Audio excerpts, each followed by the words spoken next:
I am a student here at DePaul. I have a lot of guys that did drinking, so there might be good things. This is actually our capstone class. It's not kickstarted, which is good. Just on the table. Where are we going to go? Justin, you can be over here. As you can see, we have a Connect game.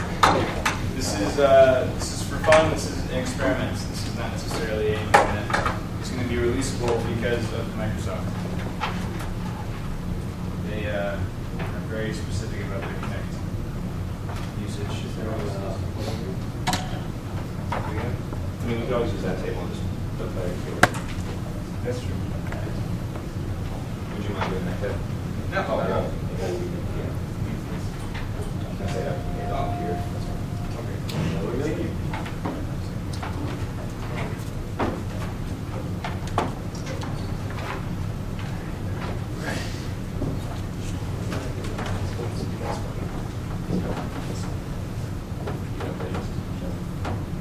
Okay, so like I said, this is our capstone game.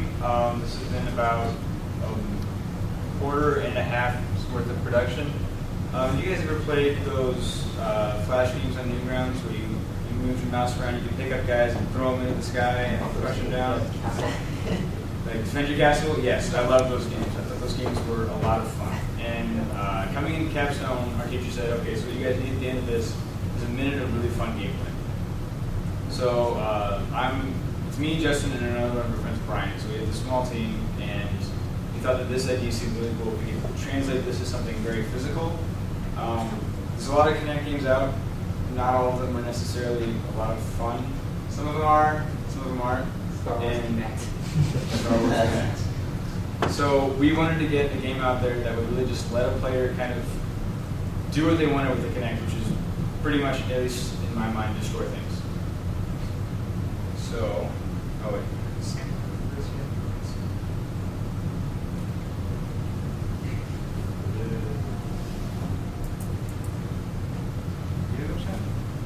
That's better.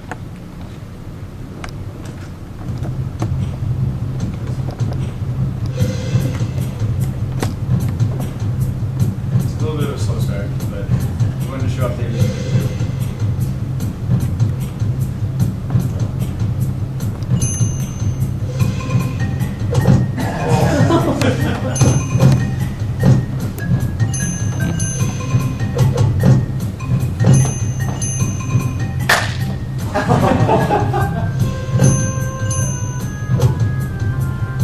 You'll see guys in the background just kind of fly up in the air. That's a work in progress. We had a little bit of an issue with people looking to one side of the screen and knocking these guys back over there. So we've thrown in a catapult that will launch these guys into the air and then land down in the middle of the screen, so you don't have this one stripe to the side kind of attack. So you'll see these guys all fly in the air, and there will be a catapult there. Justin, try to jump. You gotta jump high. Fine.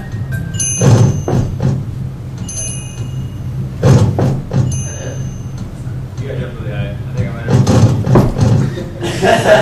Okay, well, there is an earthquake in there somewhere. Our lovely elephant seems to have trouble.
they felt the best, how it best felt to defeat all you guys. Just be all powerful.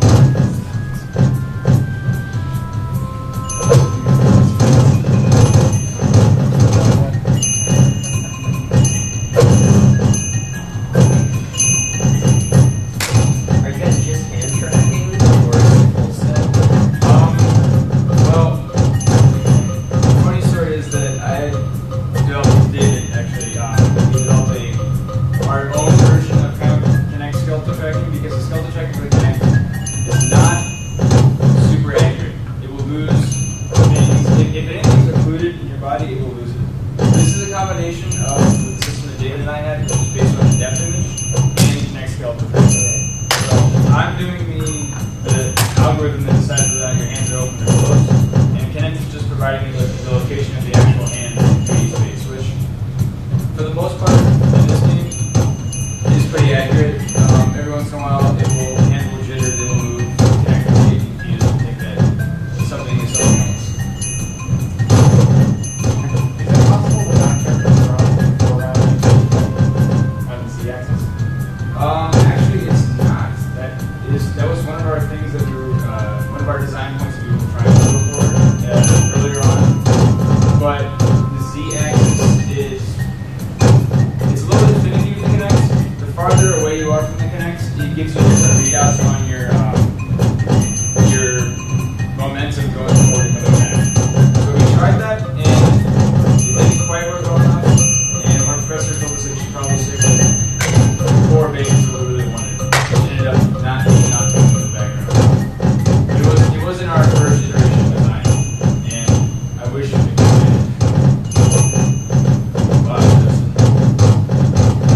Juggle. Brian Schrank.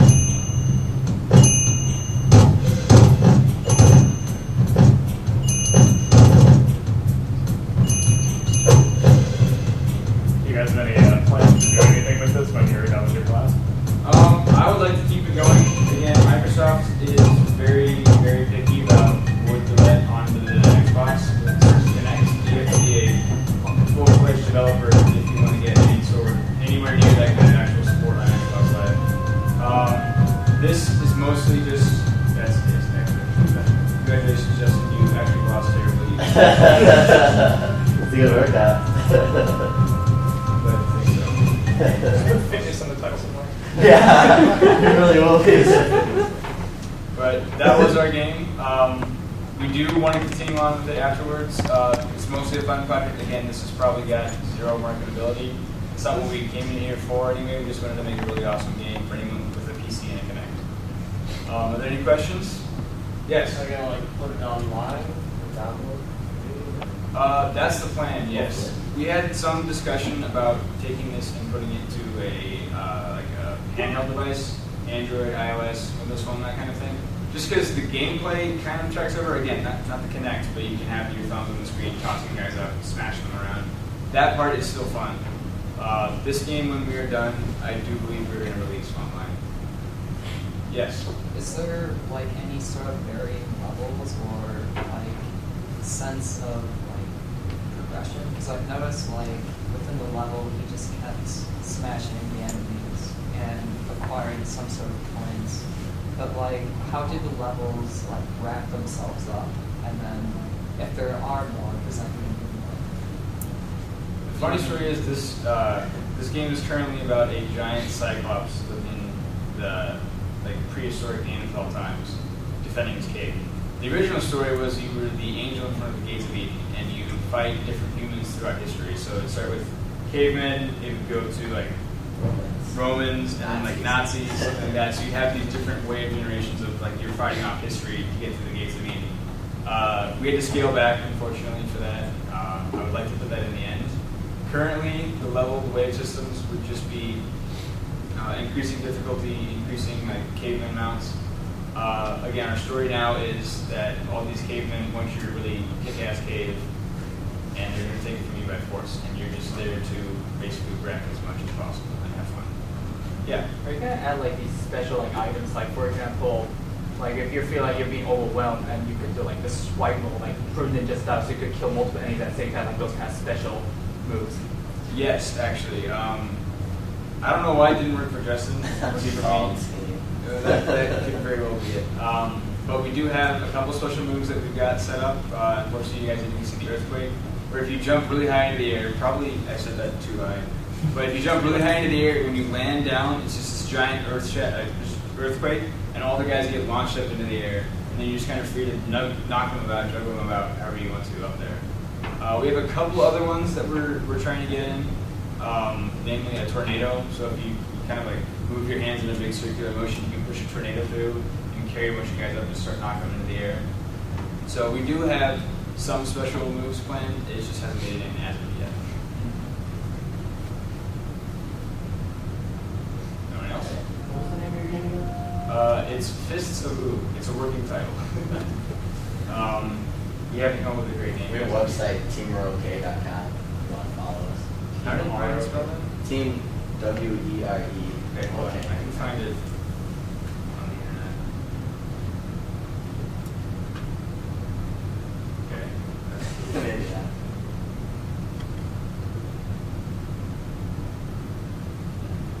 It's really better if you have the AY.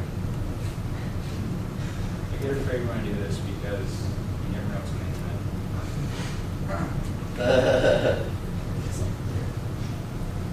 Oh boy, I forgot. The university thinks my computer is a virus, so it won't let me online. I think it's teamwereok.com if you were interested in checking out anything further. Yeah, Team WERE. Okay. So, yes. So you were talking about a special move where you would do your hands like this and sort of a complex in motion. Does the Kinect SDK, like, what kind of tools does it have to recognize these kind of things? Like, would you be coding that yourself to try to recognize this, or does it have some sort of like learning capability? I'm glad you asked, because the Kinect is probably one of the most frustrating pieces of hardware to work with that I've ever come across. Not to say that I've come across a lot, but it definitely is very frustrating. The Kinect provides a basic skeleton, some skeletal tracking. The new SDK is a lot better than the old one. The old SDK would not give you a player index for your skeleton. So you have a skeleton, you would know which player it would be. It gives you skeletal tracking, so you get the points of the position. You get the positions of all your joints. You don't get orientation. When orientation or angles, that's what you have to do on your own.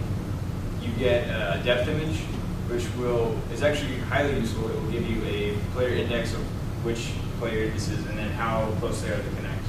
I use that for the finger tracking, but anything beyond that, you get some audio, which we haven't experimented with, and you get color image tracking. Other than that, you're on your own. So Microsoft supposedly has some stuff in the works for more advanced machine learning, but at this point, it's all on the programmers to figure out what they want to do with this thing.